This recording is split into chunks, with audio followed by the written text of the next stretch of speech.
Hello friends, স্বপ্নাস খানা পিনার নতুন একটি রেসিপিতে সবাইকে স্বাগতম। আজকে আমি মজাদার পাকা তালের তুলুব্বা তৈরি করে দেখাবো। চলুন দেখে নেওয়া যাক মজাদার এই পাকা তালের তুলুব্বা তৈরি করার রেসিপি। পাকা তালের তুলুব্বা তৈরি করার জন্য এখানে আমি 1 কাপ তালের রস নিয়েছি। এবার প্যানে দিয়ে দিচ্ছি তালের রস, দিয়ে দিচ্ছি 1 কাপ নারিকেলের দুধ, আধা চা চামচ লবণ, 2 টেবিল চামচ চিনি ও 1 টেবিল চামচ মাখন দিয়ে এটাকে আমি ফুটিয়ে নিচ্ছি।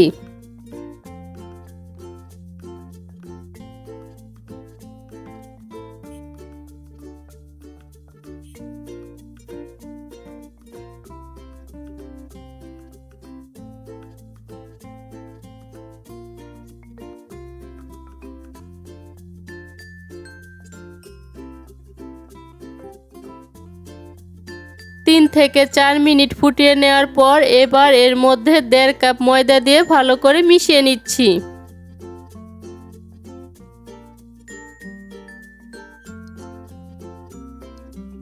ভালো মতো মিশিয়ে নেওয়ার পর এটা রুটি বানানোর মন্ডার মতো তৈরি হয়ে গিয়েছে। এখন এটাকে আমি নামিয়ে ঠান্ডা করে নিচ্ছি। মন্ডটা ঠান্ডা হতে হতে আমি তুলুব্বার জন্য শিরাটা তৈরি করে নিচ্ছি। তার জন্য প্যানে দিয়ে দিচ্ছি 1 কাপ চিনি, আধা কাপ জল ও 2-3টি এলাচ দিয়ে শিরাটাকে আমি তৈরি করে নিচ্ছি।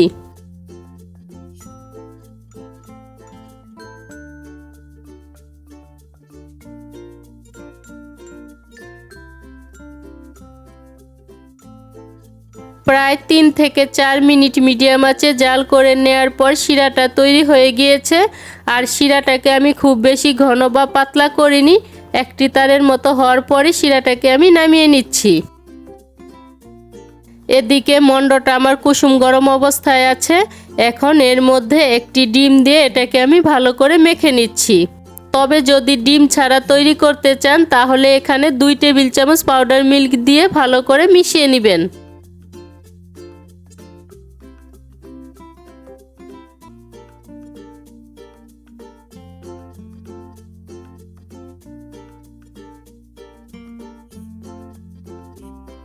তিন 4 মিনিট ভালো করে মিশিয়ে নেওয়ার পর মন্ডটা আমার তৈরি হয়ে গিয়েছে।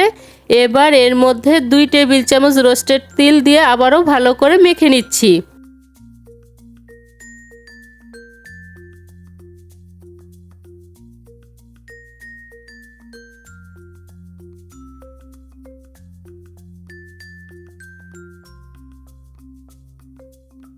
মিশিয়ে নেওয়া হয়ে গিয়েছে। এবার এই মিশ্রণটাকে আমি একটি পাইপিং ব্যাগে ভরে নিচ্ছি। এবার ভাজার জন্য পরিমাণ মতো তেল গরম করে নিচ্ছি।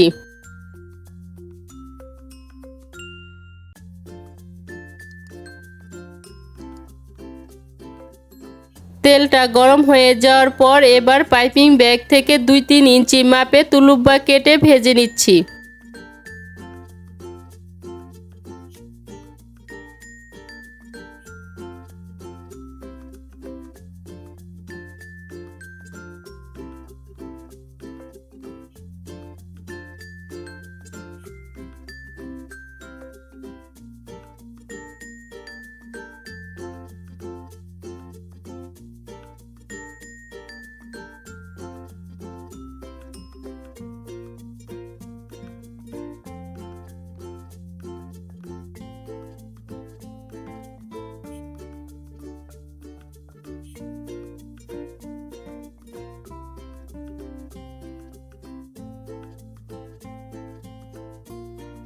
মিডিয়াম আঁচে 3 থেকে 4 মিনিট ভেজে নেওয়ার পর তুলুব্বাগুলো লালচে হয়ে গিয়েছে।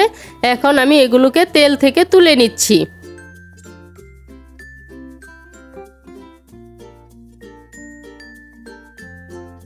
সবগুলো তুলুব্বা আমি ভেজে নিয়েছি।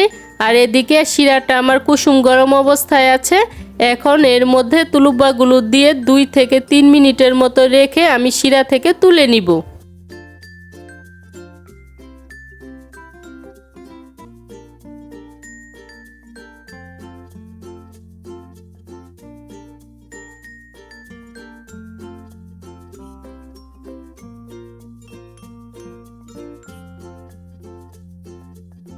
ব্যাস তৈরি হয়ে গিয়েছে আমার পাকা তাল দিয়ে মজাদার তুলুব্বা। আজকের এই মজাদার তুলুব্বার রেসিপিটি বাড়িতে একবার হলো ট্রাই করবেন, আর কেমন হয়েছে তা আমাকে কমেন্ট করে জানাবেন। ভালো লাগলে লাইক, শেয়ার এবং সাবস্ক্রাইব করতে ভুলবেন না। আজকের মতো এখানেই বিদায় নিচ্ছি। দেখা হচ্ছে পরবর্তী নতুন কোনো রেসিপিতে।